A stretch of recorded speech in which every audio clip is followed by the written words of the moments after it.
Alhamdulillah kita bersyukur kepada Allah Azza wa Jalla atas segala limpahan karunia dan nikmat yang Allah berikan kepada kita semua.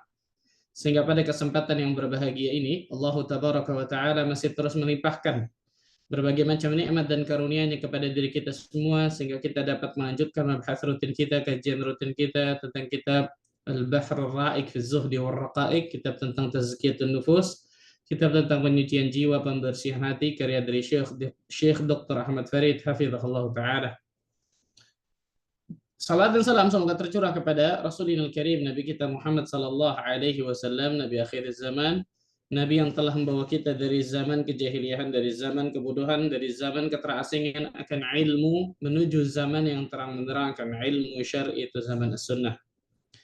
Ikhwatul iman rahimani wa rahimakumullah, melanjutkan bahas kita itu di akhir-akhir kitab, masyaallah. Tinggal 2 pembahasan lagi insyaallah, itu tentang ridha dan tentang al-mahabbah. Hari ini insyaallah taala kita akan bahas tentang ar-ridha. Apa itu ridha dan bagaimana macam-macamnya, bagaimana ada kedudukan ridha ini di dalam Islam. Kemudian dan seterusnya insyaallah taala kita akan bahas. Yang pertama, ta'rifur ridha.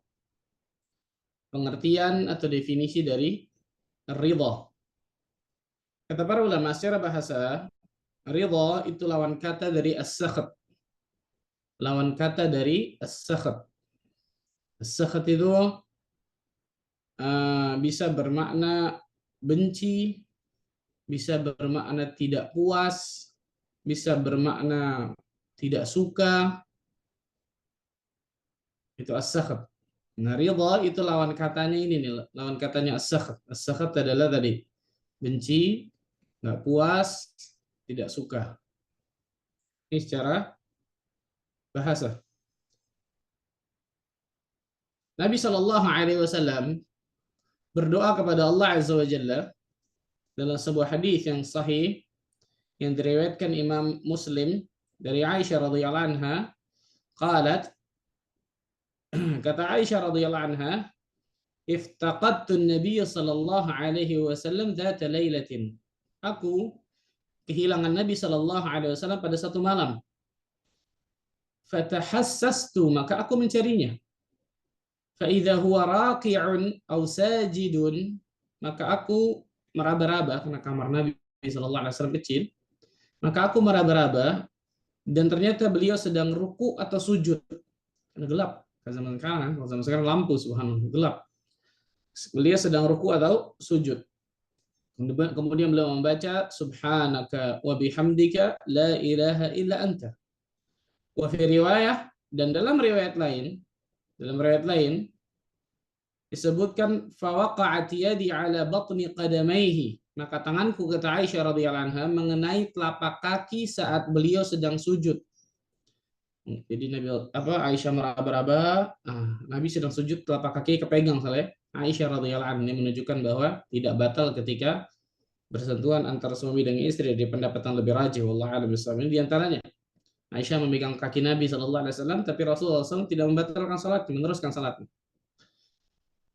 Maka aku memegang kaki Nabi sallallahu alaihi wasallam saat beliau sujud, wa huwa fil masjid wa huma mansubatan, dalam posisi kaki tertancap dan beliau sambil mengucapkan, wa huwa yaqul, dan mengucapkan ini. Nah, ini syahid bahasan kita masalah ridha nih, doa ini. Allahumma inni a'udzu biridhaka min sakhatik wa bi mu'afatika min 'uqubatik wa a'udzu bika mink la uhsi thana'an 'alaik anta kama athnaita 'ala nafsik. Ya Allah, sesungguhnya aku berlindung dengan ridhamu dari murkamu. Nah, lihat yang pertama nih. Allahumma inni a'udzu biridhaka min sakhatik. Ya Allah, sesungguhnya aku berlindung dari ridhamu, berlindung dengan ridhamu dari murkamu. Rasul sebutkan ridha, kemudian sakhat. Nah, lawan katanya dari ridha. Dengan maafmu dari hukumanmu, dan aku berlindung kepadamu darimu, dan aku tidak dapat menghitung sanjungan untukmu sebagaimana engkau menyanjung dirimu sendiri. Syahid dari bahasan kita, Nabi SAW menggunakan kata-kata biridhaka min sakhatik. Nah, ini lawan katanya, ridha adalah sakhat. Ini juga dibaca ketika Nabi SAW witir. Selesai dari witir, dari hadis Ali bin Abi Thalib yang diriwayatkan Imam Abu Dawud, At-Tirmidzi, Nasai, Ibnu Majah dan yang lainnya dikatakan hadis yang sahih. Selesai dari witir, di akhir witirnya Rasulullah SAW berdoa nih. Allahumma inni a'udzu biridhaka min sakhatik wa bi mu'afatika min 'uqubatik wa a'udzu bika mink la uhsi thana'an 'alaik anta kama athnaita 'ala nafsik. Syahid dari bahasan kita adalah bahwa di antara lawan kata dari ridha adalah as-sakhat. Ridha adalah as-sakhat, yaitu benci, tidak suka, tidak puas dan seterusnya. Adapun secara syar'i, definisi secara syar'i, para ulama menyebutkan bahwa ridha ini terbagi menjadi dua. Yanqasim ridha syar'an ila qismain. Secara syar'i, definisi secara syar'i, ridha ini terbagi menjadi dua. Yang pertama, ridha Allah kepada hambanya. Jadi definisinya beda nih, kawan. Ridha Allah kepada hambanya. Yang kedua, ridha hamba kepada Allah. Ridhanya Allah kepada hambanya. Yang kedua, ridhanya hamba kepada Allah. Masing-masing mempunyai definisi tersendiri disebutkan oleh para ulama. Yang pertama dulu, ridha Allah tabaraka wa ta'ala kepada hambanya. Ridha Allah azza wa jalla kepada hambanya. Apa yang dimaksud ridha Allah azza wa jalla kepada hambanya?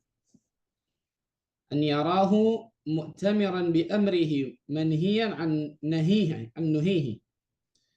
Maksud ridhanya Allah kepada hambanya adalah ketika Allah melihat hambanya,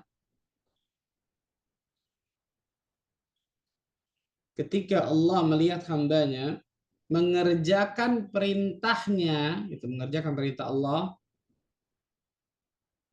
dan menjauhi larangannya. Subhanallah. Nanti kita akan sebutkan itu ayat-ayat tentang masalah seperti ini banyak nih.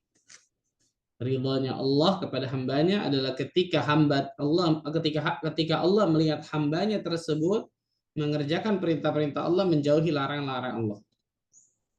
Itu ridhanya Allah kepada hambanya. Dia mengikuti syariat Allah tabaraka wa ta'ala dengan mengerjakan perintah, menjauhi larangan. Yang kedua, ridhanya hamba kepada Allah. Ridhanya hamba kepada Allah. Apa maksudnya ridhanya hamba kepada Allah? Para ulama menyebutkan tidak membenci, ridhanya hamba kepada Allah, yakni tidak membenci apa yang telah Allah takdirkan untuknya. Subhanallah. Ini ridhanya hamba kepada Allah. Ridhanya hamba kepada Allah, tidak membenci apa yang Allah tabaraka wa ta'ala takdirkan kepada dirinya.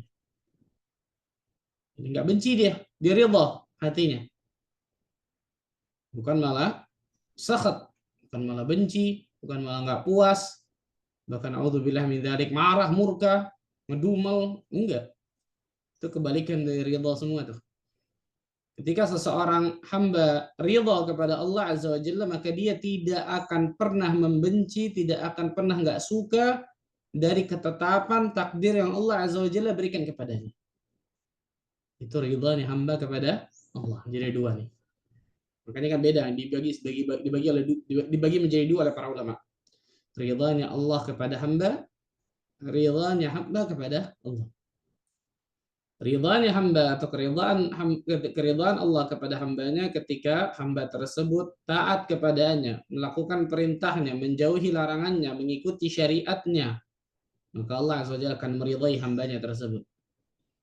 Dan ridhanya hamba kepada Allah ketika hamba tersebut tidak membenci segala ketetapan dan takdir yang Allah azza wa jalla telah berikan kepadanya. Subhanallah, Allahu akbar. Allahu Akbar, Masya Allah. Tabarakallah. Ini disebutkan oleh para ulama tentang masalah ini. Nah, ikhwatul iman, rahimani wa rahimakumullah. Nabi Shallallahu Alaihi Wasallam bersabda dalam hadis yang sahih yang diriwayatkan Imam Muslim dari sahabat Al-Abbas bin Abdul Muttalib, "Dzaqa ta'mal iman man radiya billahi rabba wa bil islami dina wa bi Muhammadir rasulah." Akan merasakan lezatnya atau manisnya iman. Siapa dia? Orang-orang yang ridha kepada Allah sebagai Rabb-nya.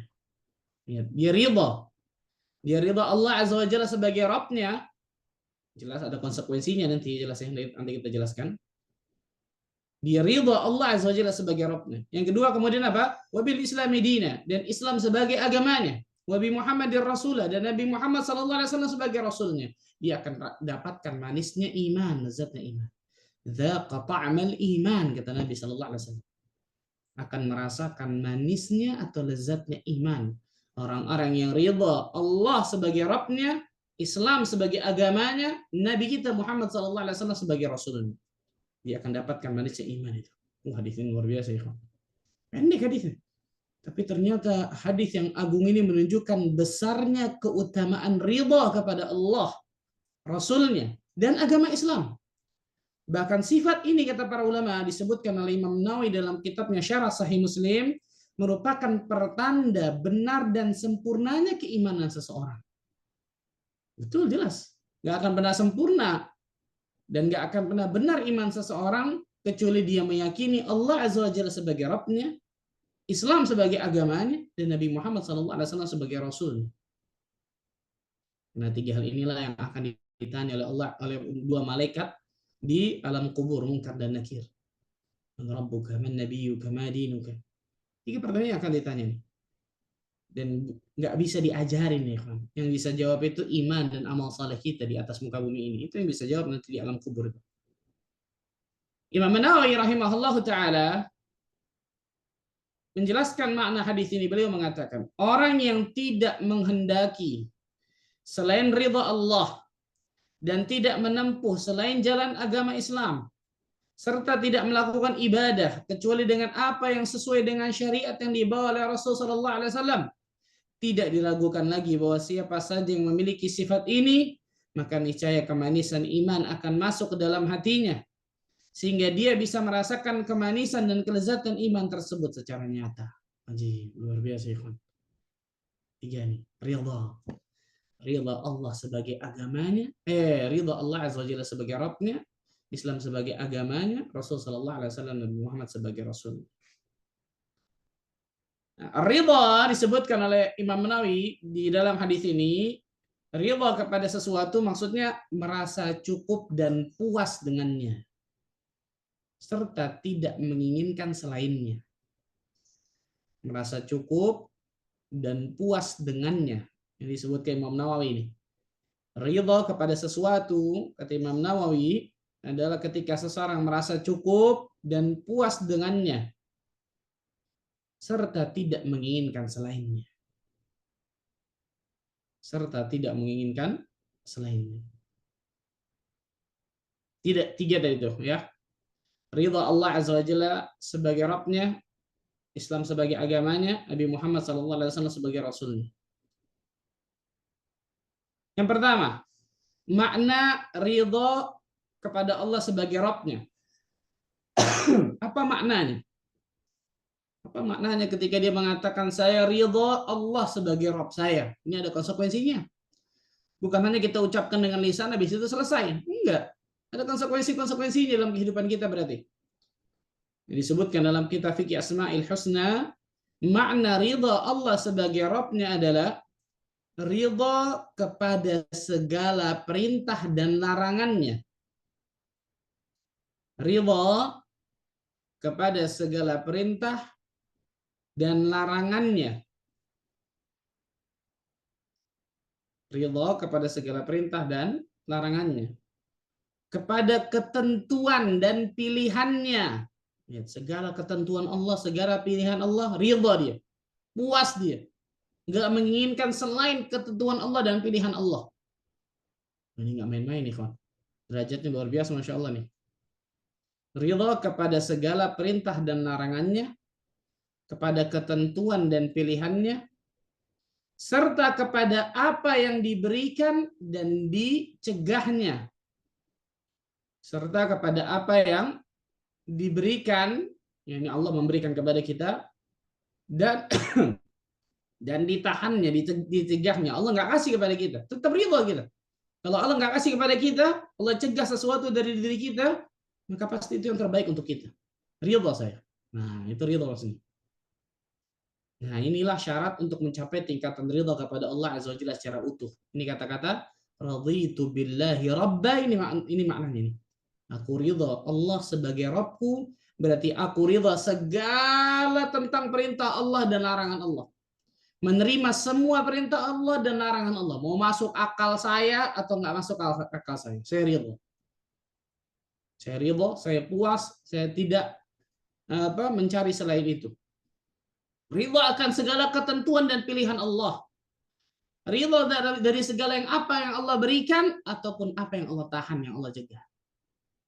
Allahu Akbar. Itu makna raditu billahi rabbah. Aku ridha Allah sebagai Rabbku.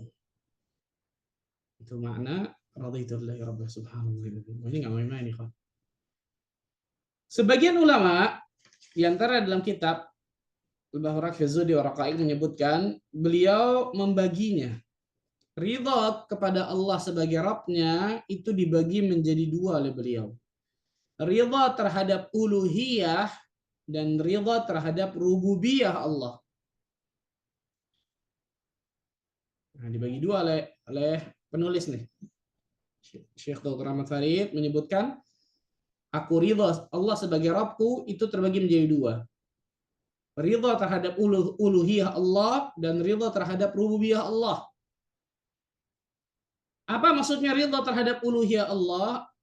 Yakni ridha kepada Allah semata, takut kepadanya, berharap kepadanya, pasrah kepadanya, menambatkan semua spirit keinginan dan cinta hanya untuknya. Orang yang ridha akan ridha sepenuhnya kepada yang dia cintai, semua itu mengandung ibadah dan ikhlas kepadanya. Itu uluhiyah Allah. Maksudnya apa? Ridha bahwa kita beribadah hanya kepada Allah saja. Saya ridha, saya puas benar-benar saya beribadah hanya kepada Allah saja dan tidak mencari selainnya. Itu uluhiyah, perbuatan makhluk kepada hamba. Perbuatan makhluk lebih spesifik apa? Ibadah seorang hamba kepada Allah.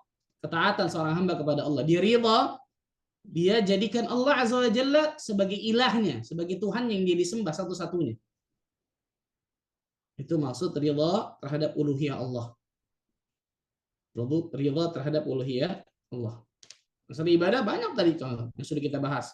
Al-khauf, rasa takut, ar-raja, rasa harap, at-tawakkul, bertawakal kepada Allah, ad-du'a, doa kepada Allah, menyembelih, bernazar, dan ibadah yang kita tahu bersama, sholat, puasa, zakat, haji, umrah, dan seterusnya. Kita ridha menyembah satu Tuhan yang namanya Allah Tabaraka wa Ta'ala dengan puas dan tidak mencari selainnya. Ini ridha terhadap uluhiyah Allah. Itu raditu billahi rabbah. Kemudian ridha terhadap rububiyah Allah. Nah, ridha terhadap rububiyah Allah, Rabb, dari kata-kata alhamdulillahi rabbil alamin, rububiyah. Apa itu? Perbuatan Allah. Ridha terhadap perbuatan Allah. Apa perbuatan Allah? Menciptakan, mengatur, menguasai, memiliki, memberikan rizki, menghidupkan, mematikan, memelihara, apapun itu. Ridha. Ridha terhadap perbuatan Allah Azza wa Jalla.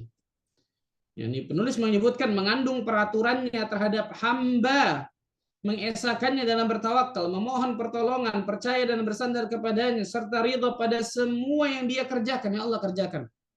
Allahu Akbar. Salah satunya apa yang Allah takdirkan kepada kita. Itu kan perbuatan Allah, betul ya? Apapun yang Allah takdirkan kepada kita, saya ridha. Saya ridha. Karena itu insya Allah yang terbaik untuk hambanya. Nah, jadi kalau yang pertama itu mengandung ridha terhadap perintah dan larangan Allah, terhadap takwa kepada Allah. Kalau yang kedua ridha kepada apa yang ditakdirkan untuknya, perbuatan Allah. Ridha juga terhadap peraturan-peraturan Allah. Allah sudah menetapkan peraturan, hukum, apapun itu ridha. Nggak boleh ada sedikit pun benci, nggak suka, nggak puas, mencari yang lain, nggak mungkin, nggak boleh. Itu raditu billahi rabbah. Oh, jadi ridha ini luar biasa ya. Luar biasa. Dan ingat ya, bukan hanya dengan lisan kita ucapkan, ya saya ridha kok Allah sebagai Rabb saya. Yang Allah Azza wa Jalla akan lihat dan nilai apa? Perbuatan kita. Kita mengatakan raditu billahi rabba, tapi ternyata kita berdoa kepada selain Allah, naudzubillah. Bukan dikatakan orang yang ridha kepada Allah Azza wa Jalla sebagai Rabbnya ini. Nah, yang kedua, wabil islami dina, dan ridha terhadap Islam sebagai agamanya. Apa yang dimaksud ridha kepada agama Islam atau ridha kepada Islam sebagai agamanya? Merasa cukup dengan mengamalkan syariat Islam, merasa cukup dengan mengamalkan syariat Islam dan tidak akan berpaling kepada selain Islam. Itu wabil islami dinan, ini maknanya nih. Aku ridha Islam sebagai agama. Merasa cukup dengan mengamalkan syariat Islam dan tidak akan berpaling kepada selain Islam. Jelas merasa cukup ya kawan. Berapa banyak syariat Islam ini yang belum kita bisa lakukan. Betul. Luar biasa banyaknya sunnah-sunnah Nabi SAW dari syariat Islam ini, atau ajaran Allah dan Rasul dari syariat Islam ini yang ternyata belum kita lakukan. Dan tidak akan berpaling, nggak boleh berpaling. Nauzubillah, berpaling dari Islam, ancamannya neraka itu. Betul ya? Wa may yabtaghi ghairal islami dinan fala yuqbala minhu wa fil akhirati minal khasirin. Barang siapa yang berpaling dari ajaran Islam, maka dia tidak akan diterima nanti di akhirat agamanya, dan dia akan termasuk orang-orang yang merugi nanti di hari akhirat.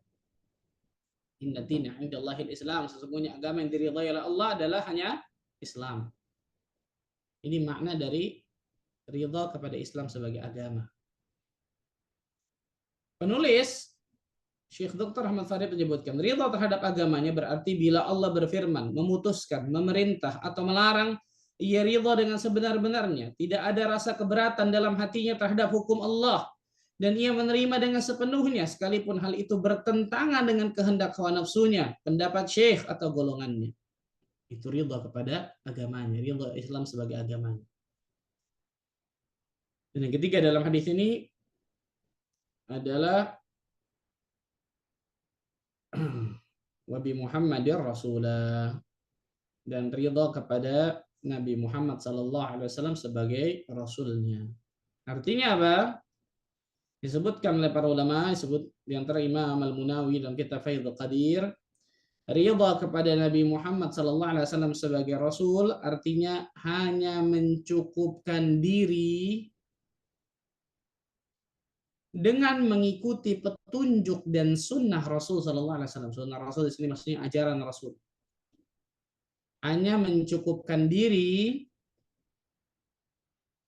dengan mengikuti petunjuk dan sunnah atau ajaran Rasulullah SAW dalam beribadah dan mendekatkan diri kepada Allah.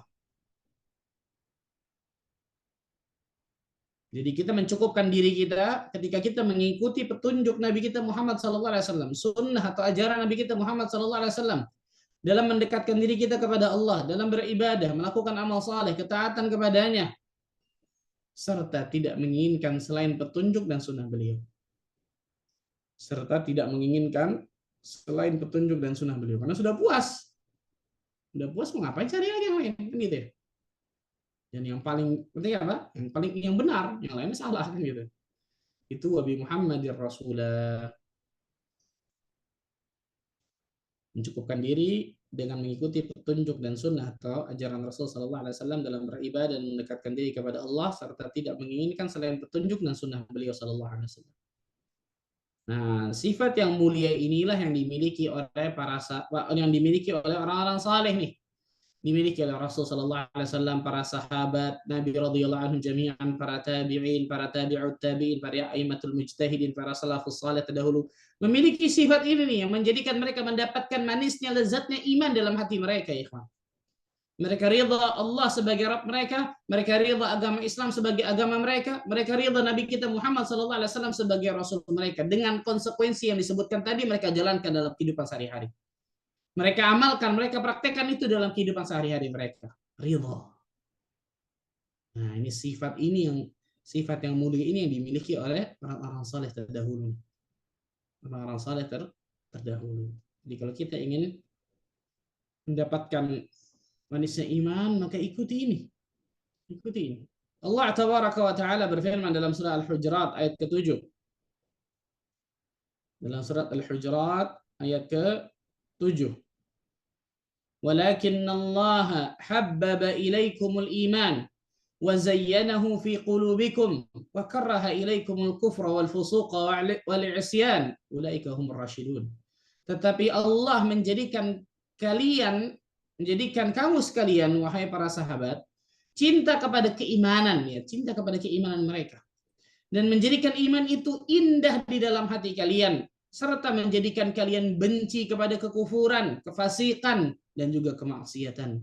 Mereka itulah orang-orang yang mengikuti jalan yang lurus, itu mendapatkan petunjuk dari Allah Azza wa Jalla. Allahu Akbar. Para sahabat adalah orang-orang yang mencintai keimanan. Kemudian Allah jadikan dalam hati mereka iman itu indah. Indah, merasakan nikmatnya iman tersebut, lezatnya iman tersebut. Sehingga nggak ada dalam hati mereka tujuan mereka kecuali surga Allah Azza wa Jalla. Itu hasil dari manisnya iman itu luar biasa. Dan Allah Azza wa Jalla masukkan ke dalam hati mereka benci kepada kekufuran, benci kepada kefasikan, benci kepada kemaksiatan dan dosa, kedurhakan kepada Allah. Mereka itu orang-orang yang dapat petunjuk. Mereka itu orang-orang yang mengikuti jalan yang lurus. Allahu Akbar. Maka kewajiban bagi diri kita untuk mengikuti jalannya orang-orang yang telah Allah ridhai ini. Para sahabat Nabi radhiyallahu anhum jami'an, dan setelahnya mengikuti dengan kebaikan. Itu para ulama salafus saleh terdahulu. Nah, itu disebutkan oleh para ulama ketika menjelaskan hadis tadi itu. Nah, ikhwatul iman rahimani rahimakumullah. Sekarang kita akan sebutkan ridha fil Quran. Kata-kata ridha di dalam Al-Qur'anul Karim. Kata-kata ridha dalam Al-Qur'anul Karim. Nanti kita akan sebutkan setelah itu kata-kata ridha di dalam As-Sunnah, dalam hadis-hadis Nabi sallallahu alaihi wasallam. Yang pertama, Allah Azza wa Jalla berfirman di dalam surat Al-Baqarah ayat 207. Dalam surat Al-Baqarah ayat 207. Allah Azza wa Jalla berfirman, "Wa minan nasi man yashri nafsahu ibtigha'a mardatillah, wallahu ra'ufum bil 'ibad." Dan di antara manusia ada orang-orang yang mengorbankan dirinya. Bayangkan, dia korbankan bukan main-main, bukan cuma hartanya, bukan cuma waktunya, bukan cuma tenaganya, bukan cuma orang lain, enggak. Dia korbankan dirinya. Untuk apa? Untuk mencari keridhaan Allah Azza wa Jalla. Lihat, ini ridhanya Allah kepada hambanya, betul ya? Betul ya? Salah satunya apa? Dia korbankan dirinya.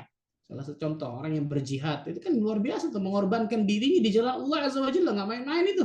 Mati itu konsekuensinya tuh. Betul ya? Nah, ada orang-orang kata Allah, di antara manusia ada yang mengorbankan dirinya untuk mencari keridhaan Allah Azza wa Jalla. Wallahu raufun bil ibad, dan Allah Azza wa Jalla Maha penyantun kepada hamba-hamba. Allah sebutkan di sini. Ada orang-orang yang menjual dirinya untuk mendapatkan apa yang Allah janjikan kepadanya. Apa yang Allah janjikan? Surga Allah Azza wa Jalla. Dia mengorbankan dirinya untuk mendapatkan keridhaan Allah Azza wa Jalla. Allahu Akbar, luar biasa, Masya Allah. Salah satu saya katakan apa? Para mujahid di jalan Allah, betul ya? Contoh dari orang-orang terdahulu, Nabi Ismail alaihissalam, betul ya? Dia korbankan dirinya untuk mau disembelih oleh ayahnya. Allahu Akbar. Luar biasa itu. Bagaimana tingkat kepasrahan, ketundukan, keimanan, kesabaran, keridhaan Nabi Ismail akan perintah Allah Tabaraka wa Ta'ala. Dan harusnya seperti itulah seorang muslim, ya ikhwan. Kata-kata Islam kan itu, Islam. Artinya Islam apa? Berserah diri, menyerah, tunduk, patuh. Berarti ridha akan ketentuan Allah Azza wa Jalla apapun itu. Ini muslim tapi nolak. Nolak syariat Allah, nolak syariat Rasul sallallahu alaihi wasallam dengan logikanya lah, dengan perasaannya lah, dengan nenek moyangnya lah, dan seterusnya. Ini gimana ini? Ridha. Ya, di sini disebutkan apa? Mardatillah, keridhaan Allah azza wajalla. Untuk mencari keridhaan Allah tabaraka wa taala. Ridhonya Allah tadi ya, ketika seorang hamba Allah azza wajalla mengerjakan perintah Allah, menjauhi larangan Allah tabaraka wa taala. Ayat yang lain dalam surat Al-Baqarah, saya akan sebutkan banyak ayat nih. Ayat 265 tentang orang-orang yang bersedekah nih. Surah Al-Baqarah ayat 265. Allah azza wajalla berfirman, وَمَثَلُ الَّذِينَ يُنْفِقُونَ أَمْوَالَهُمُ ابْتِغَاءَ مَرْضَاتِ اللَّهِ وَتَثْبِيتًا مِنْ أَنْفُسِهِمْ كَمَثَلِ جَنَّةٍ بِرَبْوَةٍ أَصَابَهَا وَابِلٌ فَآتَتْ أُكُلَهَا ضِعْفَيْنِ فَإِنْ لَمْ يُصِبْهَا وَابِلٌ فَطَلٌ وَاللَّهُ بِمَا تَعْمَلُونَ بَصِيرٌ. Dan perumpamaan orang yang menginfakkan hartanya karena mencari ridha Allah. Lihat. Perumpamaan orang yang infakkan hartanya nih, niatnya benar. Apa niatnya? Mencari ridha Allah, mencari keridhaan Allah, mencari rahmat Allah, mencari surga Allah azza wa jalla. Dan untuk memperteguh jiwa mereka, menguatkan, mengokohkan hati mereka, seperti sebuah kebun yang terletak di dataran tinggi yang disiram oleh hujan yang lebat, maka kebun itu menghasilkan buah-buahan 2 kali lipat. Jika hujan lebat itu tidak menyiramnya, maka bayangkan, embun pun akan apa? Memadainya. Allah azza wa jalla maha melihat apa yang kalian kerjakan. Allahu akbar. Lihat, ada orang-orang yang menginfakkan hartanya untuk dapatkan keridhaan Allah. Dan itu betul. Dan itu betul, luar biasa. Lihat para sahabat ketika mereka menginfakkan harta mereka, nggak main-main, nggak takut miskin, luar biasa. Dan dari situ, dari mana mereka belajar? Dari Nabi Shallallahu Alaihi Wasallam, jelas, betul ya. Menginfakkan hartanya nggak takut miskin. 100 ekor unta, 300 ekor unta, ratusan ekor unta dikasih. Terus seorang Arab Badui datang kepada Nabi, dikasih apa? Kambing sebanyak 1 lembah. 1 lembah itu di antara 2 gunung. Arab Badui ini balik ke kaumnya mengatakan, aslimu, masuk Islam kalian nih. Kalian tidak akan fakir ketika kalian mengikuti agama Muhammad. Muhammad ketika memberikan sesuatu tidak pernah takut fakir, tidak pernah takut miskin. Bayangkan, subhanallah. Maka diikuti oleh siapa? Para sahabatnya radhiyallahu anhum jami'an. Abu Bakar menginfakkan seluruh hartanya ketika perang Tabuk. Umar menginfakkan setengah hartanya. Utsman bin Affan menginfakkan 10.000 dinar, ratusan kuda, ratusan unta, banyak logistik. Abdurrahman bin Auf menginfakkan luar biasa banyaknya. Bayangkan. Untuk mencari apa itu? Keridhaan Allah azza wa jalla. Mencari keridhaan Allah. Dan itulah seorang hamba yang hakiki, taat dan patuh akan perintah Allah tabaraka wa taala. Keridhaan Allah kepada hambanya terletak ketika hamba tersebut menjalankan perintah dan menjauhi larangan Allah. Itu ridhonya Allah akan ada pada hamba itu. Ayat yang lain. Dalam surat An-Nisa ayat ke-114. Dalam surat An-Nisa ayat ke-114. لا خير في كثير من نجواهم إلا من أمر بصدقة أو معروف أو إصلاح بين الناس ومن يفعل ذلك ابتغاء مرضات الله فسوف نؤتيه أجرا عظيما. Tidak ada kebaikan dari banyaknya pembicaraan rahasia mereka kecuali pembicaraan rahasia dari orang yang menyuruh orang untuk bersedekah, berbuat kebaikan, atau mengadakan perdamaian di antara manusia. Barang siapa yang berbuat demikian karena mencari ridha Allah, lihat, mencari ridha Allah, mencari keridhaan Allah, maka kelak kami akan memberikan kepada dirinya pahala yang besar. Dan pahala paling besar, paling tinggi apa? Surga Allah azza wa jalla, yang semua muslim dan muslimah tujuan utamanya ke situ pasti. Mendapatkan surga Allah azza wa jalla. Dan itu bisa didapatkan ketika salah satunya apa? Orang tersebut mengajak manusia untuk kepada kebaikan. Lihat, Allah sebutkan, nggak ada kebaikan dari pembicaraan rahasia mereka kecuali pembicaraan rahasia tersebut menyuruh orang bersedekah, menyuruh orang berbuat kebaikan, mengadakan perdamaian di antara manusia. Da'watu ilallah, da'watu ilallah, betul ya? Allahu akbar. Dan itu mereka lakukan untuk apa? Mencari ridha Allah azza wa jalla. Itu kenikmatan besar ya, kawan. Kenikmatan besar. Ayat yang lain dalam surat Al-Maidah ayat 15 dan 16. Surat Al-Maidah ayat 15 dan 16. Surat kelima Al-Maidah ayat 15 dan 16. Allah Azza wa Jalla berfirman, "Ya ahlal kitab, qad ja'akum rasuluna yubayyinu lakum katsiran mimma kuntum tukhfuna minal kitab wa ya'fu an katsir." Wahai ahli kitab, sungguh Rasul kami telah datang kepada kalian menjelaskan kepada kalian banyak hal dari isi kitab yang kalian sembunyikan. Menyembunyikan apa yang dalam Taurat, Injil kan gitu. Dan banyak pula yang dibiarkan. Qad ja'akum minallahi nurun wa kitabun mubin. Sungguh telah datang kepada kalian cahaya dari Allah dan kitab yang jelas. Itu Al-Qur'anul Karim maksudnya. Untuk apa Al-Quran tersebut? Allah sebutkan ayat ke-16 tadi. Yahdi bihillahu man ittaba'a ridwanah subulas salami wa yukhrijuhum minadh-dhulumati ilan nuri biiznih. Dengan kitab itulah, itu Al-Quranul Karim, Allah memberikan petunjuk kepada orang yang mengikuti keridhaannya. Ya. Dengan kitab itu, dengan Al-Quranul Karim, Allah kasih petunjuk, Allah kasih hidayah kepada orang yang mengikuti keridhaan Allah ke jalan keselamatan. Allahu Akbar. Dan dengan kitab itu pula, dengan Al-Quran, Allah mengeluarkan mereka dari kegelapan menuju cahaya dengan izinnya. Wa yahdihim ila siratim mustaqim, dan menunjuki mereka jalan yang lurus. Itu Al-Quranul Karim. Al-Quranul Karim akan menunjuki manusia mana jalan kebenaran. Al-Quranul Karim akan mengeluarkan manusia dari kegelapan menuju cahaya hidayah Allah. Al-Quranul Karim akan menunjukkan manusia mana jalan ke surga Allah Azza wa Jalla. Maka mana tariqul haq, jalan kebenaran, jalan yang lurus tuh. Siratal mustaqim.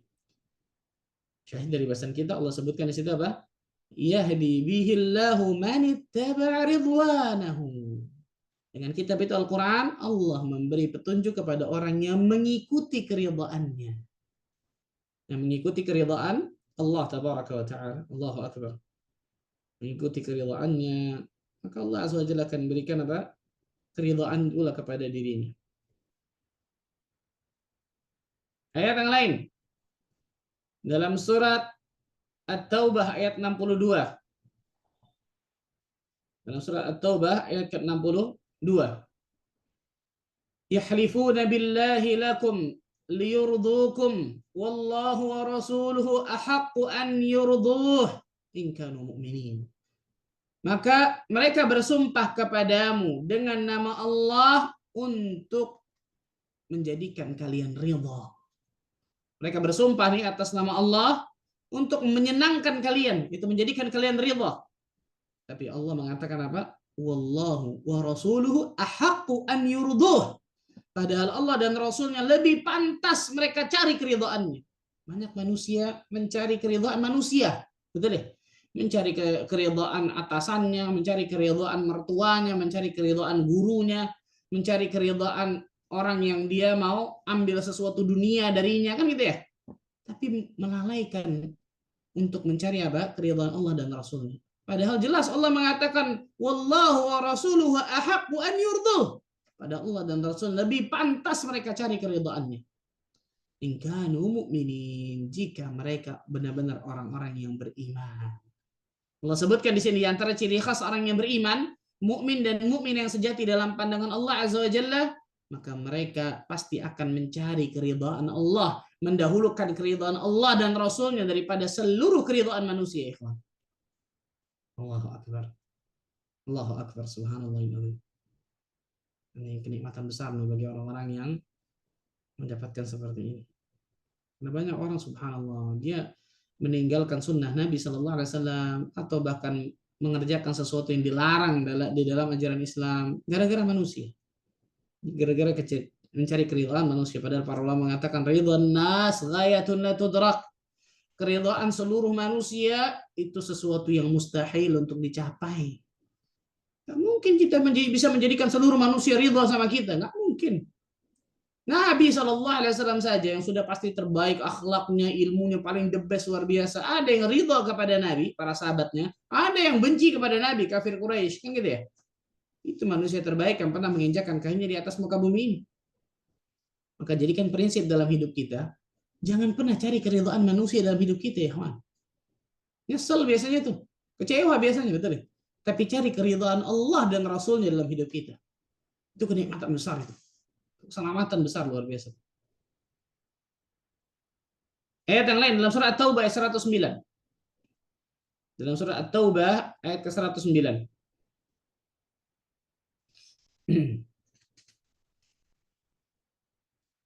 Afaman assasa bunyanahu ala taqwa min Allah wa ridwanin khairun amman assasa bunyanahu ala syafa jurufin har fanhara bihi fi nari jahannam wallahu la yahdil qaumal zalimin. Maka apakah orang-orang yang mendirikan bangunan masjid atas dasar takwa kepada Allah dan keridhaannya itu lebih baik, ataukah orang-orang yang mendirikan bangunannya di tepi jurang yang runtuh lalu bangunan itu roboh bersama-sama dengan dirinya ke dalam neraka jahanam? Allah tidak memberikan petunjuk kepada orang-orang yang zalim. Mana lebih baik kata Allah? Orang-orang yang bangun masjid ikhlas lillahi taala atas dasar takwa dan mencari keridhaan Allah. Lihat, mencari keridhaan Allah azza wa jalla. Atau orang yang mendirikan bangunan di tepi jurang. Yang jurang tersebut mau runtuh. Bangunan tersebut kemudian roboh bersama-sama ke dalam neraka jahanam. Ketidakikhlasan ketika dia bangun masjid tersebut. Bahkan naudzubillah min dzalik, masjid dirar, memberikan bahaya bagi orang, kan gitu ya. Ingin menghancurkan kaum muslimin, ingin kemudian apa? Memisah-misahkan, memeta-metakan antara kaum muslimin. Naudzubillah min dzalik.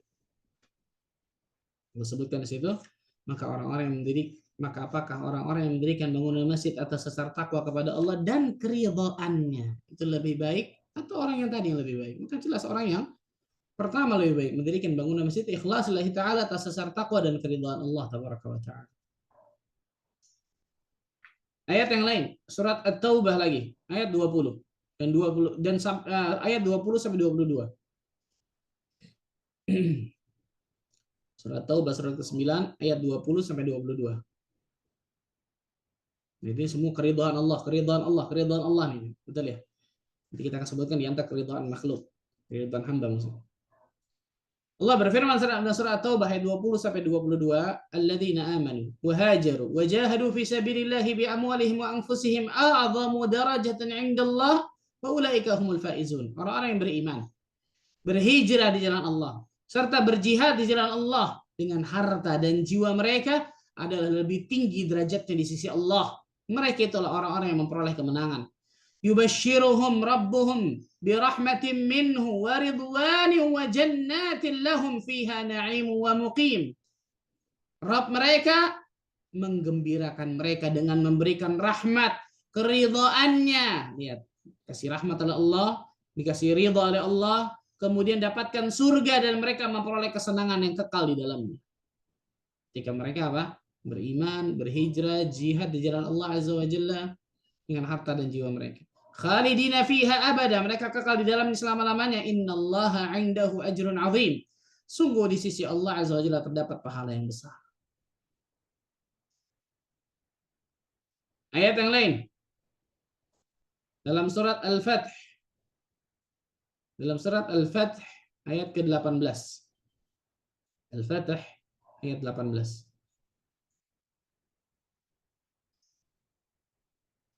Laqad radiyallahu 'anil mu'minina idh yubayyi'unaka tahta asy-syajarah. Sungguh Allah azza wa jalla telah meridai ini para sahabat yang berbaiat di baiatur ridwan, baiat tahta syajarah nih. Ketika perjanjian Hudaybiyah nih.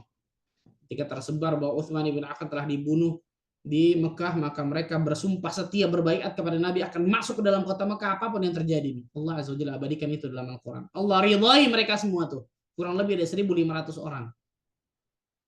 Allah azza wa jalla sungguh telah meridai orang-orang mukmin ketika mereka berjanji setia kepadamu ya Muhammad di bawah pohon. Maka terkenal bai'atur ridwan atau bai'at tahta syajarah. Fa'alima ma fi qulubihim fa'anzala as-sakinata 'alaihim wa athabahum fathan qariba. Dia mengetahui apa yang ada di dalam hati mereka. Allah azza wa jalla mengetahui apa yang ada dalam hati para sahabat. Luar biasa Masya Allah. Lalu Allah memberikan ketenangan atas mereka dan memberi balasan dengan kemenangan yang dekat. Allah azza wa jalla ridha kepada para sahabat. Makanya para sahabat apa? Radhiyallahu anhum wa radu an. Seperti Allah sebutkan dalam surah Al-Mujadilah ayat 22. Ini terakhir. Ayat terakhir yang kita sebutkan surah Al-Mujadilah ayat 22. Allah Azza wa Jalla mengatakan ula dari tengah ya, dari awal. Ulaika kataba fi qulubihimul iman wa ayyadahum bi ruhin min wa yudkhiluhum jannatin tajri min tahtiha al-anharu khalidina fiha radhiyallahu anhum wa radu an. Ulaika hizbullah ala inna hizballahi humul muflihun. Mereka itulah orang-orang yang dalam hati mereka ditanamkan oleh Allah Azza wa Jalla keimanan. Dan Allah telah menguatkan mereka dengan pertolongannya yang datang dari Allah. Lalu dimasukkannya mereka ke dalam surga yang mengalir di bawahnya sungai-sungai. Mereka kekal di dalamnya. Allah ridha terhadap mereka. Allahu Akbar. Dan mereka pun merasa ridha terhadap Allah Azza wa Jalla. Ridha akan apa? Ridha akan limpahan rahmat Allah, karunia Allah, kasih sayang Allah, cintanya Allah. Mereka adalah hizbullah, golongan Allah. Dan ingatlah sesungguhnya golongan Allah itu pasti akan beruntung dimenangkan oleh Allah Azza wa Jalla. Ini beberapa, nggak mungkin kita sebutkan semua. Ada banyak luar biasa ayat-ayat dalam Al-Quran yang menyebutkan tentang ridha ini. Kita sebutkan sebagian saja, subhanallah. Dari hadis Nabi SAW, contoh. Rasul SAW bersabda dalam hadis yang sahih dari Imam Muslim. Inna Allah yarda 'anil 'abdi ya'kulul akalata fahamidahu 'alaiha aw yashrabu syurbata fahamidahu 'alaiha. Sesungguhnya Allah Azza wa Jalla meridai kepada seorang hamba ketika dia makan dari satu suapan, kemudian dia memuji Allah Azza wa Jalla. Atau ketika dia minum dari satu tegukan, satu minuman, kemudian dia memuji Allah Azza wa Jalla. Allah ridha kepada hamba itu. Bersyukur kepada Allah. Allah ridha kepada hambanya yang bersyukur tuh. Dapat satu suapan, bersyukur kepada Allah. Dapat apa? Satu tegukan minuman, bersyukur kepada Allah Azza wa Jalla. Fahamidahu alaiha. Dia memuji Allah Azza wa Jalla atas nikmat yang Allah berikan kepadanya tersebut. Allahu Akbar. Ridha Allah kepada orang-orang seperti ini. Hadis yang lain yang diriwayatkan Imam Muslim juga. Annallaha ridha lana an na'budahu la nusyriku bihi syai'a. Sesungguhnya Allah Azza wa Jalla ridha kepada kami ketika kami menyembahnya kepadanya dan menjauhi kesyirikan, tidak menyekutukan Allah dengan sesuatu apapun. Wa an na'tasima bihablihi wa alla natafarraqu. Dan Allah akan ridha kepada kami ketika kami berpegang kepada tali agama Allah, tajammu', bersatu di atas kebenaran jelas, di atas tauhid, di atas sunnah Nabi sallallahu alaihi wasallam dan tidak berpecah belah. Wa kariha lana qila wa qal. Dan Allah membenci kepada kami qila wa qal, ucapan yang enggak jelas, desas-desus, hoax, berita burung kan gitu. Wa kathratus su'al, banyaknya pertanyaan, banyak pertanyaan tapi apa? Yang tidak ada manfaatnya. Wa idha'atul mal, dan juga menyia-nyiakan harta. Allah benci itu semua. Syahid dari pesan kita, Allah ridha kepada diri kita ketika kita menyembahnya kepadanya, mentauhidkan Allah, menjauhkan kesyirikan, dan Allah akan ridha kepada kita ketika kita berpegang kepada tali agama Allah dan tidak berpecah belah. Dalam hadis yang lain, Rasul sallallahu alaihi wasallam bersabda dan diriwayatkan Imam An-Nasa'i, "As-siwaku matharatun lil fammi, mardatun lir rabbi." Siwak adalah kebersihan bagi mulut dan akan mendatangkan keridhaan Allah Azza wa Jalla. Siwak. Allahu Akbar. Betul. Dalam hadis yang lain yang diriwayatkan oleh Imam At-Tirmidzi yang lainnya, man iltamasa ridallah bi sakhatin nas radhiyallahu anhu wa arda anhu nas. Barang siapa yang mencari keridhaan Allah dengan kemurkaan manusia. Ya. Dia mencari keridhaan Allah bukan keridhaan manusia. Ketika dia melakukan sesuatu, Allah ridha, tapi gara-gara melakukan sesuatu manusia jadi benci gitu. Jadi enggak suka. Apa kata Nabi sallallahu alaihi wasallam? Radhiyallahu anhu wa arda anhu nas. Allah akan ridha kepadanya dan Allah akan masukkan keridhaan pula kepada manusia untuk ridha kepadanya. Jadi jangan pernah tujuan utama kita mencari ridha manusia. Ya Allah, sayang banget itu, luar biasa. Jangan. Tapi jadikan tujuan utama kita mencari keridhaan Allah tabaraka wa taala. Dalam hadis yang lain, ketika anak dari Nabi sallallahu alaihi wasallam meninggal, Ibrahim masih kecil, Rasul sallallahu alaihi wasallam menangis dengan tangisan rahmah. Kemudian Rasul menyebutkan innal aina la tadma'. Sesungguhnya kedua mata ini mengalirkan air mata. Wa innal qalba la yahzan, dan sesungguhnya hati ini bersedih. Wala naqulu illa ma yurdi rabbina, dan tidaklah kita mengatakan kecuali perkataan yang diridhai oleh Rabb kita.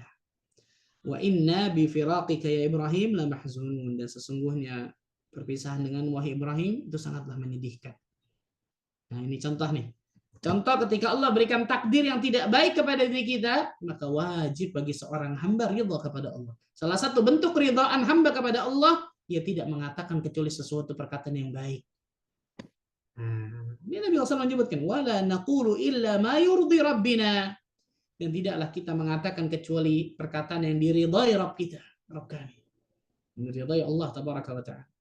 Banyak orang ketika Allah berikan ujian cobaan musibah, ngedumel, benci, suudzon kepada Allah. Hatinya luar biasa benci. Lisan juga mengatakan, kenapa Allah kasih ini sama saya? Kenapa Allah nggak adil? Na'udzubillah, ini perkataan paling zalim kepada Allah. Perbuatan lebih parah lagi, menampar-nampar pipi, merobek-robek baju, meratap luar biasa, teriak-teriak. Allahu Akbar. Dosa besar ini bayangkan. Nggak ridho dengan takdir Allah Azza wa Jalla. Ini keridhaan hamba kepada Allah Azza wa Jalla.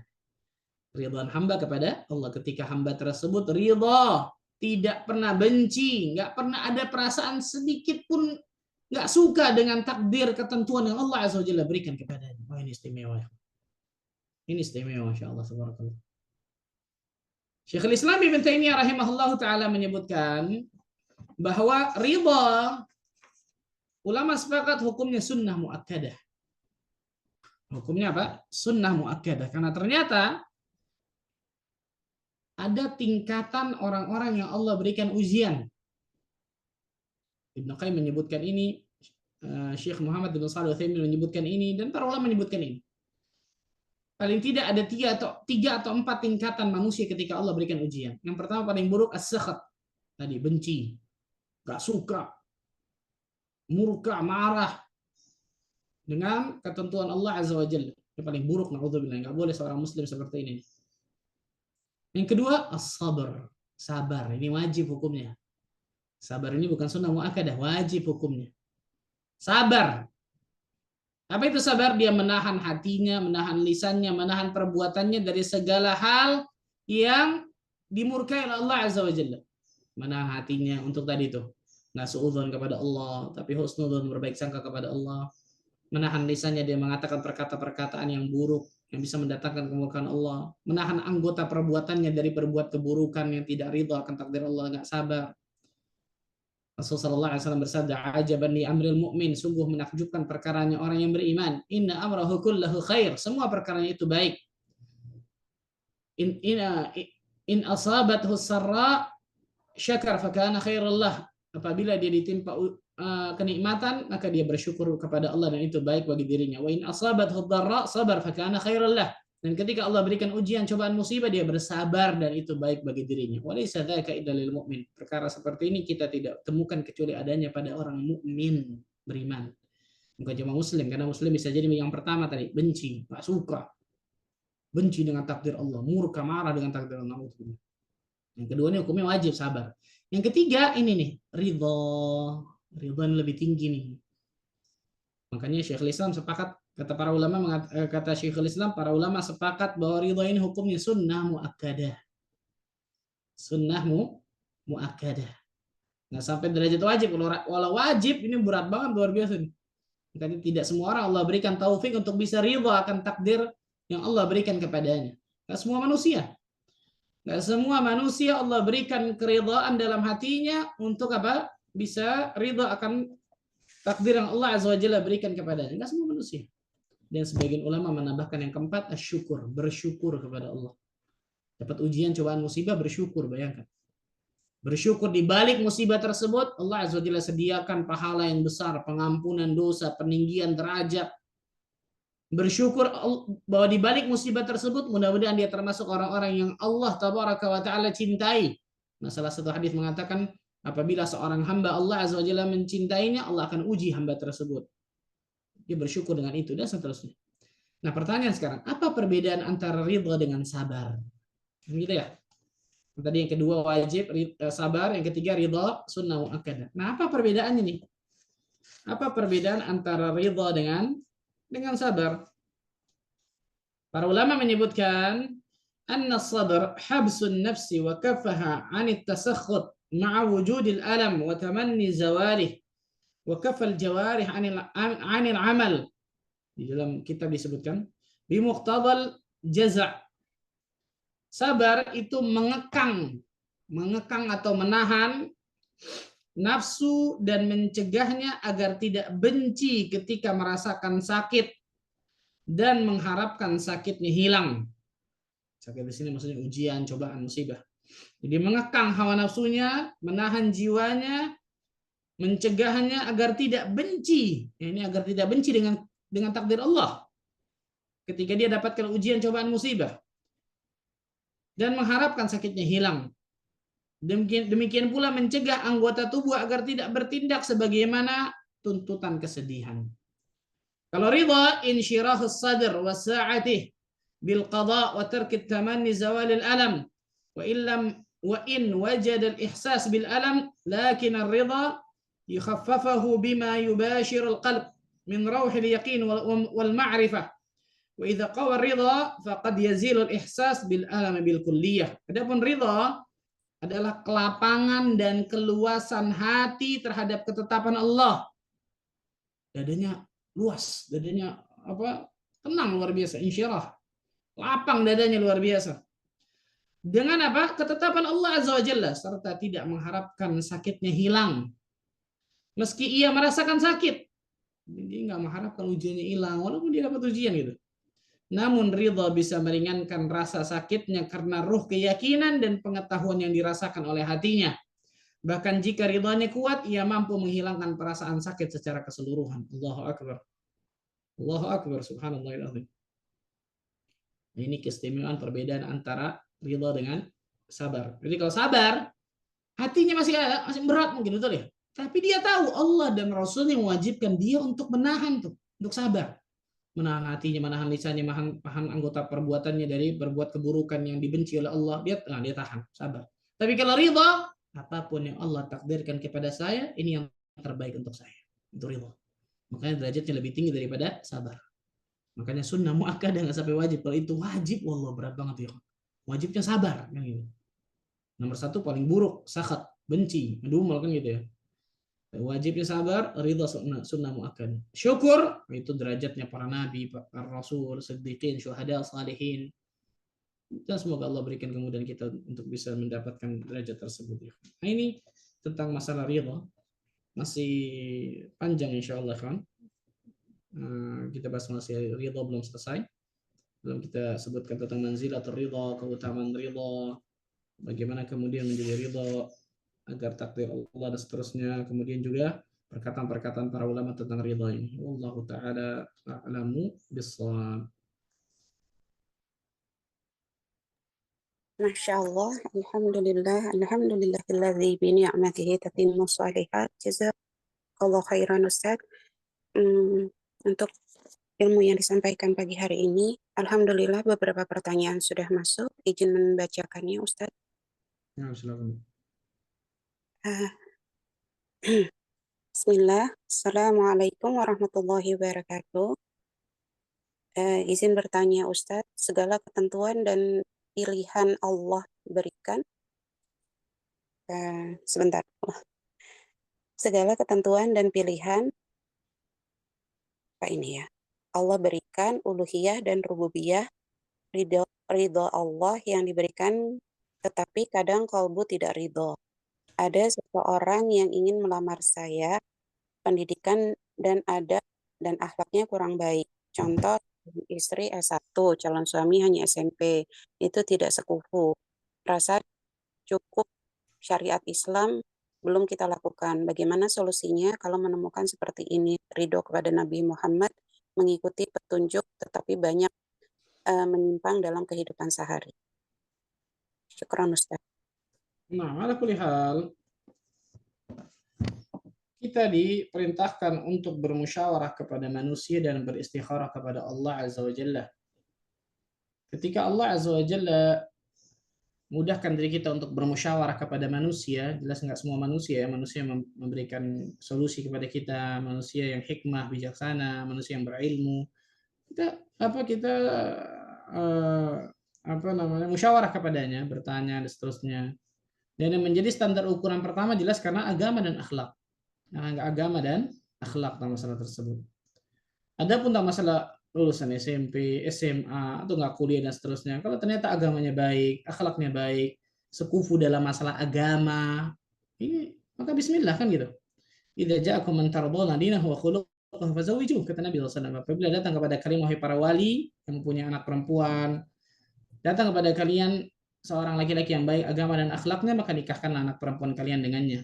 Fa illam taf'alu takun fitnatan wa fasadun 'arid. Kalau kalian tidak lakukan itu akan terjadi kerusakan dan fitnah yang besar di atas muka bumi ini.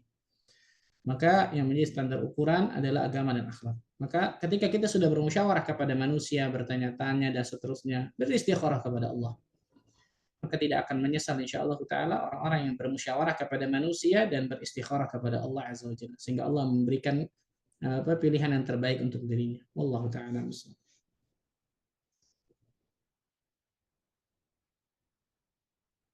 Pertanyaan berikutnya, izin bertanya Ustadz, bagaimana dengan iuran untuk perayaan Maulid? Apakah boleh ikut serta? Jazakallah khairan. Nah, jelas jawabannya tidak boleh. Kenapa? Man ahabba lillah wa abghadha lillah wa ata lillah wa mana'a lillah faqad istakmal iman. Barang siapa yang mencintai karena Allah, membenci karena Allah, memberi karena Allah, tidak memberi pun karena Allah, maka telah sempurna iman. Maka tidak boleh kemudian kita saling membantu dalam perbuatan yang tidak diajarkan oleh Nabi SAW. Wa ta'awunu 'alal birri wat taqwa wa la ta'awunu 'alal itsmi wal 'udwan. Tolong menolonglah kalian dalam perbuatan kebaikan dan ketakwaan, dan jangan tolong menolong dalam perbuatan dosa dan permusuhan. Salah satu perbuatan yang tidak dibolehkan dalam syariat adalah perayaan Maulid, kan gitu. Yang tidak ada sunnahnya dari Nabi SAW, maka jangan diberikan. Tapi menolaknya dengan cara yang baik, betul ya. Atau sebelumnya misal bisa ketika orang datang, afwan kalau nanti ada urusan masalah sosial dan seterusnya, insya Allah akan siap, masya Allah. Tapi yang ini anak minta maaf, anak nggak bisa. Jadi dengan akhlak yang mulia dan seterusnya. Wallahu a'lam bishawab. Adapun kemudian ketika mendapatkan ujian setelah itu dikatain ini dan seterusnya, dicap ini, ya nggak ada masalah. Itu keridhaan manusia, bukan keridhaan Allah. Karena yang jadi standar ukuran kita keridhaan Allah, bukan keridhaan manusia. Wallahu a'lam bishawab. Masya Allah, Ustadz, pertanyaan berikutnya.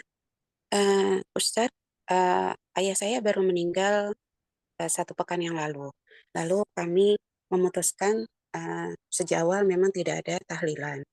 Tapi di perumahan kami rata-rata melakukan tahlilan. Lalu pada saat kami menyampaikan bahwa kami membuka pintu selama 3 hari untuk teman-teman bertakziah, tapi tidak mengadakan tahlilan, lalu satu perumahan mengatakan itu anak durhaka menguburkan ayahnya seperti menguburkan anjing.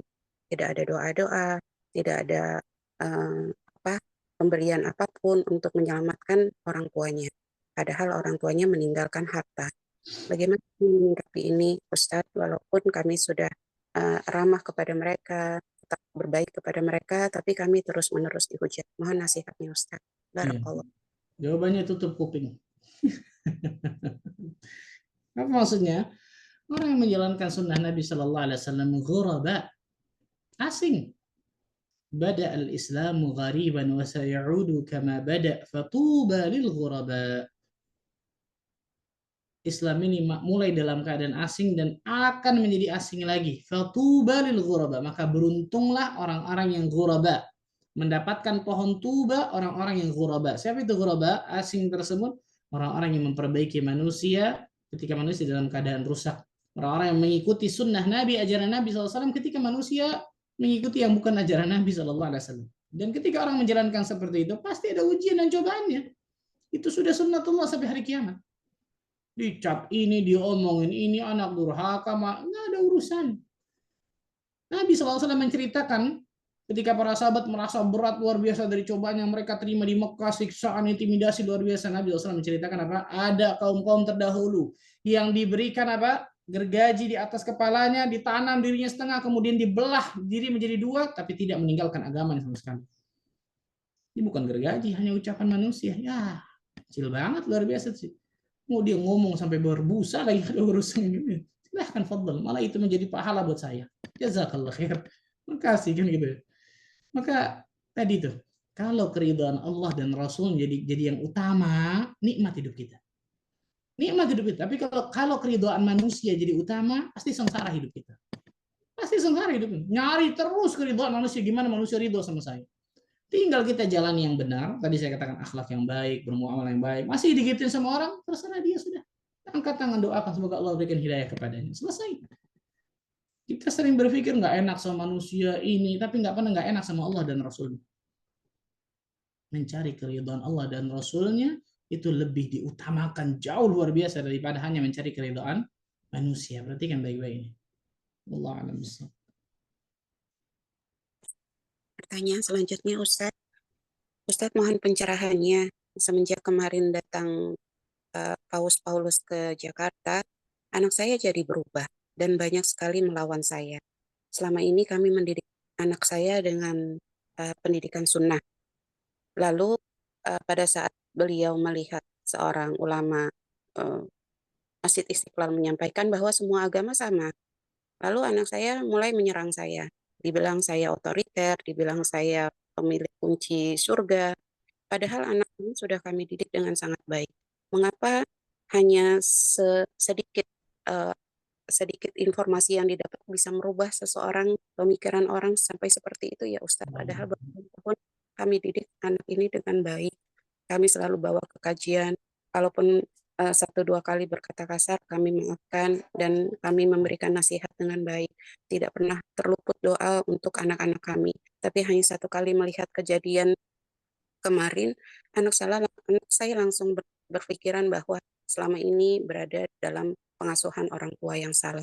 Bagaimana menasehatinya dan membuat hati kami ridho ya, Ustadz, karena anak saya mulai mencari agama lain, bahwa Islam bukan agama yang benar. Terima kasih, Ustadz. Itu yang namanya syubhat. Itu yang namanya syubhat. Syubha khattafah wal qulubu dha'ifah. Syubhat itu menyambar-nyambar sedangkan hati manusia itu lemah.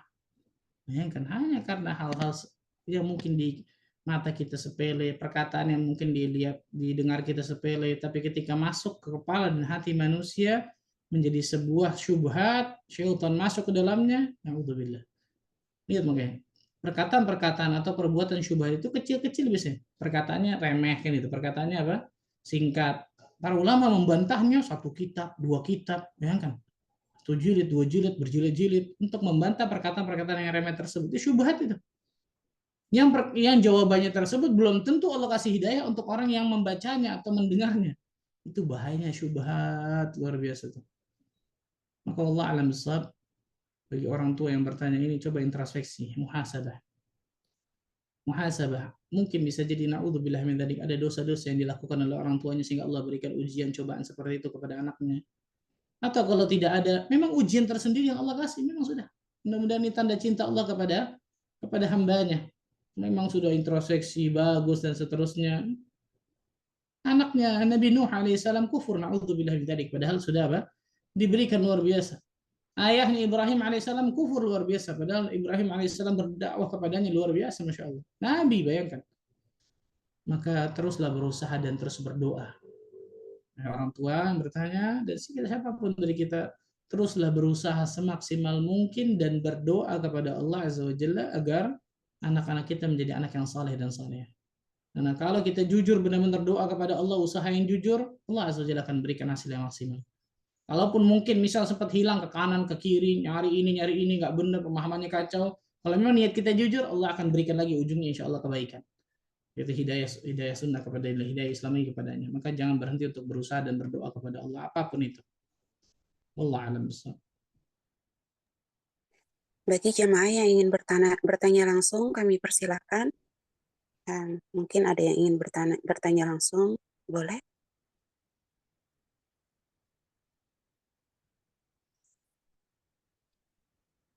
Baik, bila belum ada, saya lanjutkan pertanyaan berikutnya, Ustadz. Ini dua pertanyaan yang hampir sama, Ustadz, terkait dengan Maulid Nabi.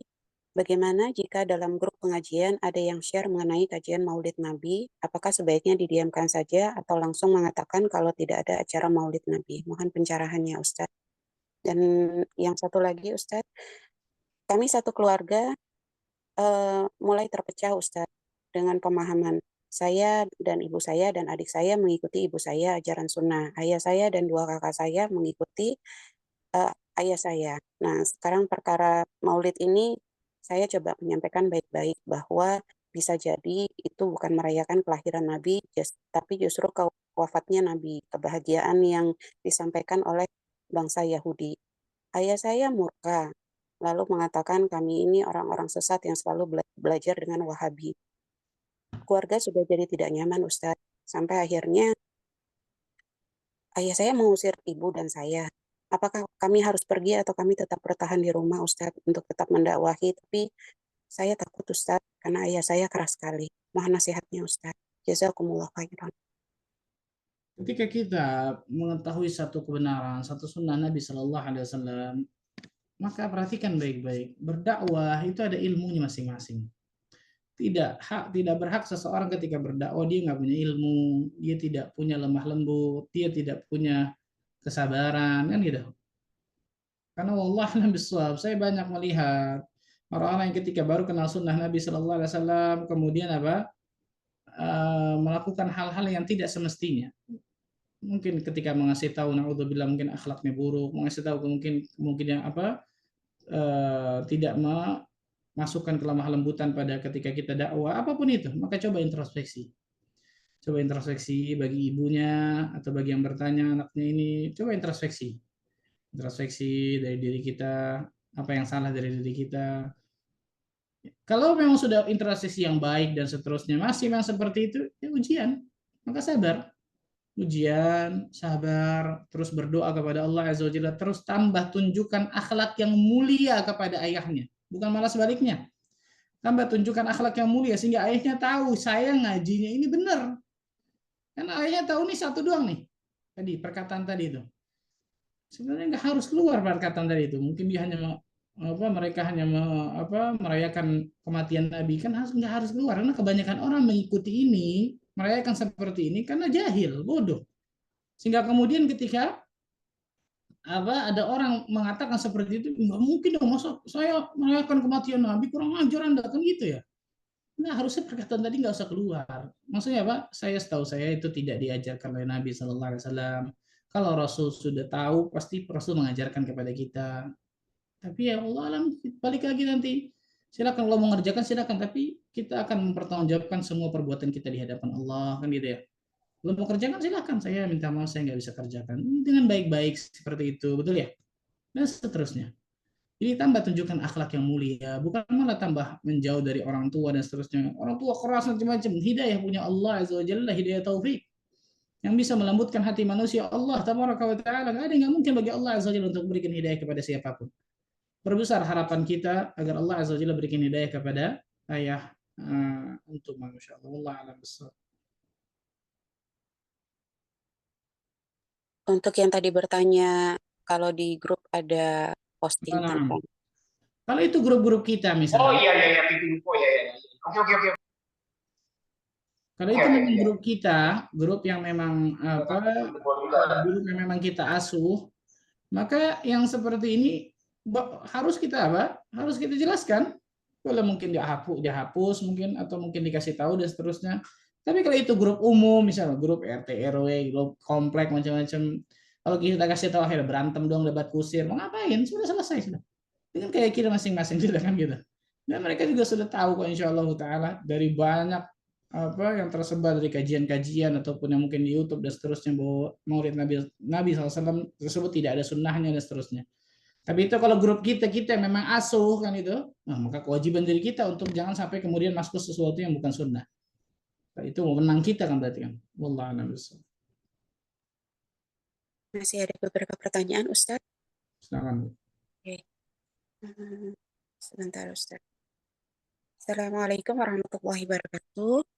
Ustadz, bagaimana dengan one day one juice? Bagaimana jika itu dilakukan di keluarga? Jazakallah khair.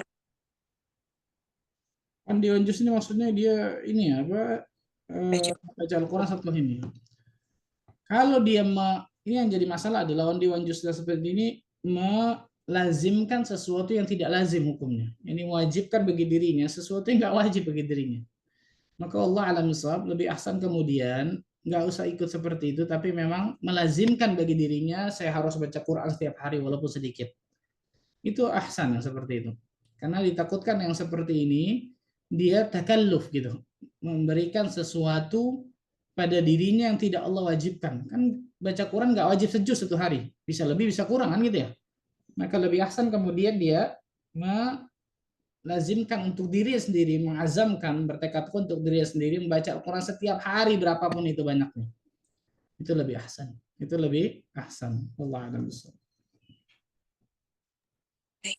Pertanyaan berikutnya Ustadz. Izin bertanya Ustadz tentang memakai emas pada laki-laki. Dalam suku kami ada topi adat yang memakai bahan sebagiannya emas yang biasanya dipakai melengkapi baju adat laki-laki. Apakah jika dipakai sebagai topi hukumnya bagi laki-laki juga haram Ustadz? Jazakumullah khair. Nah, haram nggak boleh. Karena Nabi SAW menyebutkan perhiasan ini dihalalkan bagi kaum wanita dari umatku dan diharamkan bagi kaum laki-laki dari umatku. Jadi apapun itu, mau cincin, mau topi, mau baju, mau apapun itu nggak boleh kemudian laki-laki memakai emas. Wallahu a'lam bishawab. Ustadz, ini pertanyaan dari seorang bapak. Ustadz, istri saya rajin kajian, tapi sepertinya kajiannya sama hanya Ustadz yang itu-itu saja.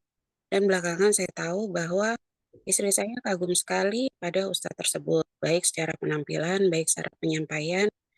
Bahkan saya mulai dibanding-bandingkan, tuh seperti Ustadz dong, belajar hingga sampai seperti ini. Kalau saya mulai cemburu dan tidak berkenan ya Ustadz. Saya sudah coba melarang istri saya dalam artian luruskan niat. Kamu mengaji itu untuk mencari ilmu, menghilangkan kebodohan, bukan menikmati paras tampan ustadznya. Apakah ini termasuk dosa, eh, termasuk bagian dari zina, Ustadz? Apa yang dilakukan oleh istri saya? Mohon pencerahannya, Ustadz. Kalau niatnya emang lihat ustadznya ganteng kan gitu ya. Zina al-ain bin nazar. Zinanya mata itu dengan memandang, sama seperti seorang laki-laki memandang wanita yang cantik kemudian dia tidak tundukkan pandangannya, sama seperti itu. Kaum mukminat pun diperintahkan wa qul lil mu'minati yaghdudna min absarihinna wa yahfazna furujahunna. Allah sebutkan dalam surat An-Nur.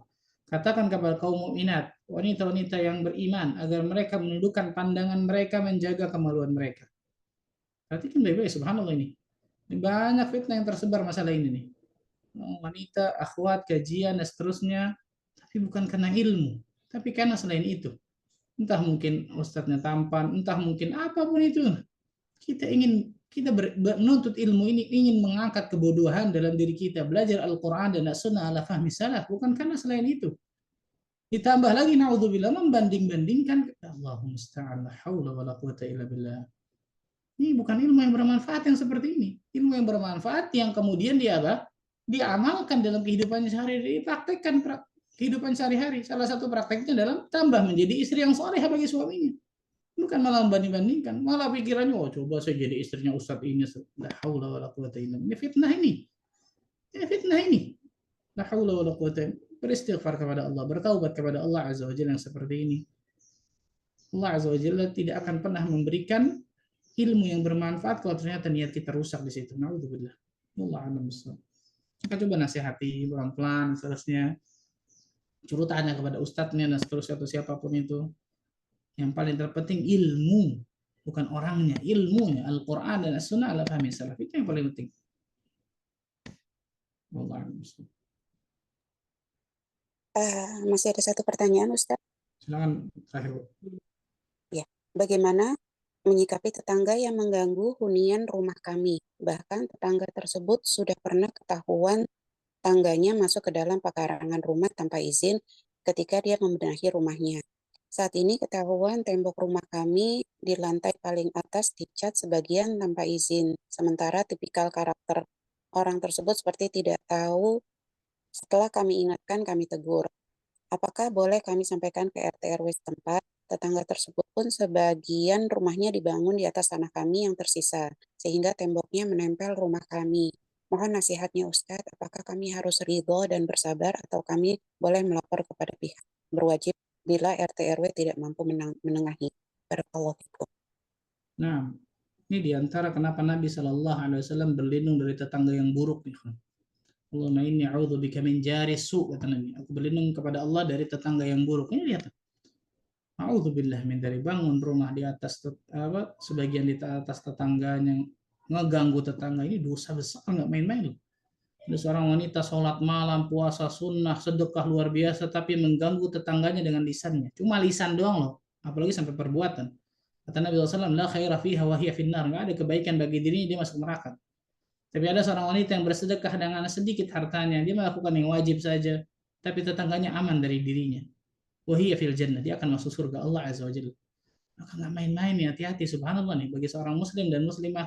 Coba lihat bagaimana muamalahnya kepada tetangganya. Jangan sampai tetangganya malah dia berikan kezaliman dari dirinya. Na'udzubillah. Yang kedua, pilihan bagi yang bertanya. Pilihan bagi yang bertanya. Ketika dia ingin menuntut haknya, itu haknya, silahkan. Dia mau lapor polisi, dia mau lapor RT misalnya. Karena ini hak saya, betul. Ini tanah saya misal, atau kemudian rumah saya kemudian dicat sembarangan, itu kan hak kita gitu. Maka kita boleh menuntut hak kita. Tapi kalau misal juga, ya saya mau nuntut mau ngapain sudah, air ribut doang, ngeluarin uang nggak jelas dan seterusnya, sudahlah. Semoga itu jadi pahala buat saya di hari akhirat. Ini pun boleh. Ini pilihan, silahkan. Ini pilihan bagi yang bertanya. Ditimbang maslahat dan madarat, mana lebih besar antara maslahat dan madaratnya. Antara maslahat dan madarat. Tapi intinya kalau dia ingin mengambil haknya tersebut, entah dengan RT, RW, lurah, camat, dan seterusnya, atau dari kantor polisi, silahkan, itu haknya. Tapi kalau dia mikir nih, aduh ini cuma buang-buang waktu doang, akhirnya nggak jelas dan seterusnya. Ini juga orang nggak ada apa berubahnya. Kalau alasan seperti ini apa? Saya ambil insya Allah apa yang seperti ini nanti di surga Allah Azza wa Jalla. Saya ambil nanti pahala saya di surga Allah. Ini pun boleh, silahkan. Timbang masalah dan madarat antara hal tersebut. Wallahu taala a'lam bishawab. Itu mungkin yang saya bisa sampaikan. Semoga Allah tabaraka wa taala jadikan diri kita termasuk golongan hamba-hamba Allah yang selalu Allah berikan hidayah taufik untuk meniti siratal mustaqim sampai nantinya Allah azza wa jalla wafatkan diri kita semua dalam keadaan husnul khatimah. Sebagaimana Allah azza wa jalla kumpulkan kita di via Zoom ini, semoga Allah bisa kumpulkan kita juga nanti di surga firdausnya tanpa hisab dan tanpa adab. Allahumma amin rabbal alamin. Subhanakallah bihamdika asyhadu an la ilaha illa anta astaghfiruka wa atubu ilaik. Wassalamualaikum warahmatullahi wabarakatuh. Waalaikumsalam.